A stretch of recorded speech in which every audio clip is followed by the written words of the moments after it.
People are starting to use AI a lot more often now, but they're getting really frustrated with the results and think AI is dumb or they're simply just dismissing it. The problem is they just don't know how to properly talk to AI yet.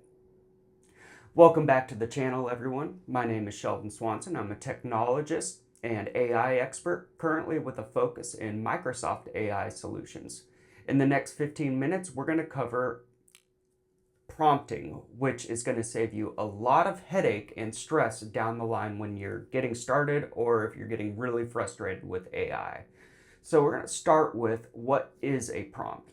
A prompt is simply the text, files, images, whatever it is that you are giving to AI to put through the large language model, and then the large language model is going to spit you out some type of original content based on what it is that you gave it. Remember, the large language model is kind of like a giant calculator where everything that it was trained on, that's what specifies and gives you the results based on a whole lot of math. Let's go ahead and hop into Microsoft Copilot 365 and I'll show you what I'm talking about. So the very first thing we need to think about when writing our prompt is how direct we're going to be, or vague, how specific. You write your prompts here in the middle in this nice little chat box. Underneath here, you're going to see a couple of words. That is because Copilot is giving you suggestions on prompts that you could start with. So you got things like reword, explain, but these are really basic prompts and they're super vague. So I'm going to give it a nice vague one right now and say, give me a recipe. Notice I didn't specify anything, and that's going to be really the kind of the whole theme for this video. Is the less specific you are, the worse your responses are going to be. The more specific you are, the better they're going to be. So it does go into this trade-off in if you're writing a prompt that takes more work than actually just naturally writing it, why would you do it, right? But here you can see it gave me lemon garlic chicken with roasted potatoes. And it gave me a decent amount back. But now I'm going to be more specific and I'm going to say, give me a recipe for, I'll just say for fish. More specific, right? Giving me a better answer because now I want it for fish and fish alone. It gave me a chicken recipe. So here it goes. It's giving me actually a really similar recipe to what it gave me for the chicken, but it's given me my recipe for fish. So that's even just that small detail that I added completely changed the output and how the AI responded. Another thing that we can do is give it context, right? When we're writing these, you really need to think about the who, what, why, where, and when. That's for being specific to the AI, but also giving it any context based on the situation. So I'm going to say, give me recipes for the week, being more specific for the week. Keep in mind, I am on the go a lot.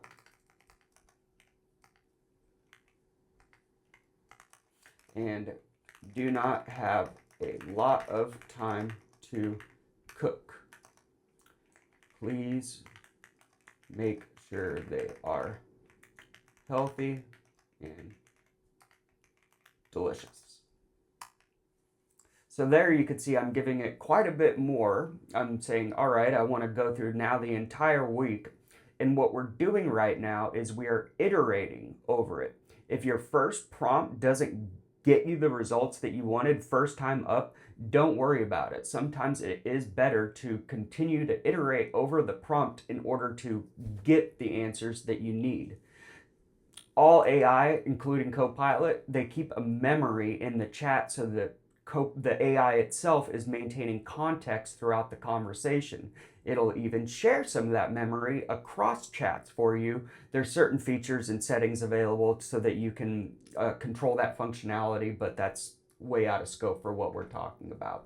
But here you can see it gave me a weekly dinner plan with the time to cook, the method, and gave me a bunch of recipes. Another thing we can do though, as we are iterating over this conversation, is maybe I don't like those recipes. Who does know about recipes though and probably makes some pretty good food? I'm gonna give it a roll. A 5-star executive chef. Give me I'm gonna go for lunch meals for the week. Remembering I am on the go and have little time to cook. Now, I covered it again, but even if I didn't, the AI is going to remember that I said it in the first place. Remember, I also said, like, make sure they're delicious. I didn't have to specify everything over again. You really don't have to recover something if you've already covered it because it is going to be in memory. But here we can see, just by looking at these, I can see that they're probably pretty awesome recipes. And it gave me my week's lunch menu really quickly. But you know what? I don't like how that came out. If you don't like the format in which AI gave it to you, you can specify what format you would like it in, whether that be bullets, numbers. What I'm going to do is I'm going to say, give me the week's recipes in table format so I can put these as a calendar. Specify the format that you want. Again, by default, Copilot does its best, right? Like it's going to give you a medium answer. It's going to use either information from other chats or, for example, if you do have it connected to different services, it may go look in those services. So it will be doing the best, but when you're not getting the results, iterating over them, being more specific, giving it roles, and then specifying the output you would like. I love the output it gave me. And honestly, the table specification is a pretty big one, and it's quite popular because people like to copy and paste things over to Excel. If you wanted to copy and paste it directly, now you could choose to do so. If you have an example of the output or what it is that you're looking for, if you're trying to be super specific about something and you have an example, whether that be as a picture or text, whatever the case may be, give AI the example so that it can see what it is you're talking about. You'll find that your results come up honestly pretty well. Length of the response. Now this one kind of goes a little bit different, but I did want to make sure that I cover it. Maybe you want it short or you want it long. Note that up here you can do quick response where it's going to give you an answer right away, and you can also have it think deeper to give you a much longer, well thought out response. But you can also go ahead and specify that, saying, if I were to say, hey, write me a story. Do you want it to be a short story? You want it to be a novel? That stuff does make a difference. What I want to show you real quick are some features that are just specific to Copilot. I'm sure the other two have similar features. Everybody's kind of coming out with a new feature and then they copy each other. But down here at the bottom, for example, this like or dislike the response that's available on all of them so that you can give feedback to the AI provider on what it is you did or did not like about the response. I could also, instead of highlighting over this entire thing, I can come over here and just copy the response. That way I can copy and paste it into whatever it is that I'm trying to paste it into. But I have down here this little arrow icon. If I hover over that, it says share prompt and copy with response. So I'm going to go ahead and click that. And what that did, because this is Copilot 365, it has access to all the members of my organization. And now anyone at my organization can get a copy of this prompt and they can run it themselves. Maybe I have a colleague that saw my lunch is like, oh, how'd you do that? I could send them this prompt and then they could run it themselves. You can also come over here and schedule a prompt. So I'm going to click schedule a prompt, and maybe I want this to run every Sunday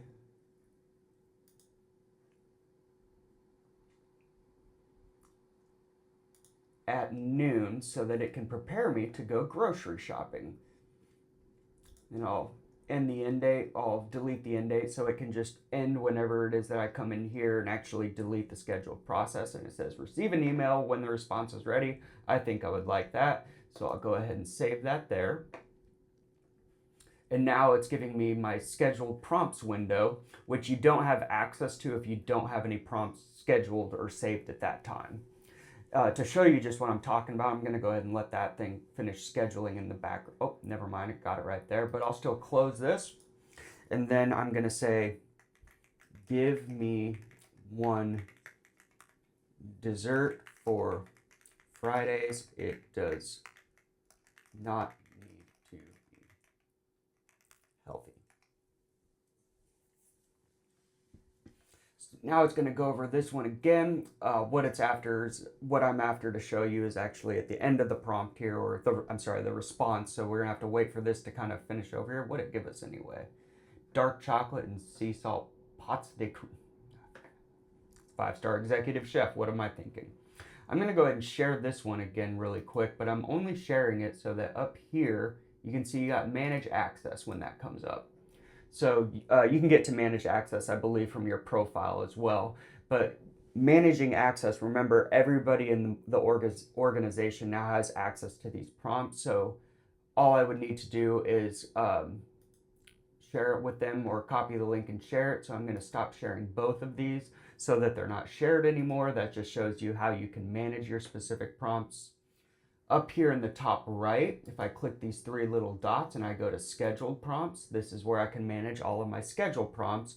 I believe I can even just run it now, edit the schedule, turn it off, or delete. I'm going to go ahead and delete that just because I don't want it anymore. And then I'll exit out of this. Then I'm going to come over and I'm going to expand this navigation blade, and I'm going to go to all agents because there's an agent in here that goes over covers prompting, and it has a pretty cool feature, especially if you're just getting started. So I'm going to come over here, see more, and then I should have, oh no, let me look under my agents. Prompt Coach. That one's from Microsoft, so it should be available unless your admin made it not available for some reason. But down here you can see prompt generation, analyze prompts. At the bottom right though, it also has browse more prompts, which takes you to the prompt gallery. And these are all suggested prompts that it has. As you get more and more content, or even just develop more context, the length of this actually gets quite larger, and I do believe it's up here that you would have your share settings to control the prompts that you have shared with other people. All right, so today we went over just the basics of prompting. That's it realistically. All right, you got to be more specific, give it the details, give it context, give it background to the situation. But also, if you're looking for a specific output, make sure to tell it the output that you actually want that you want the response in. We also covered some features in Copilot, such as sharing prompts, as well as scheduling prompts, and then finally checked out the Prompt Coach. I want to thank everybody if you came and watched this video. If you have any questions or you want me to cover something specific, by all means, go ahead and drop a chat in the description below. Go ahead and drop a comment in the comment section below. Please like or share, and I will see you in the next video. Thank you.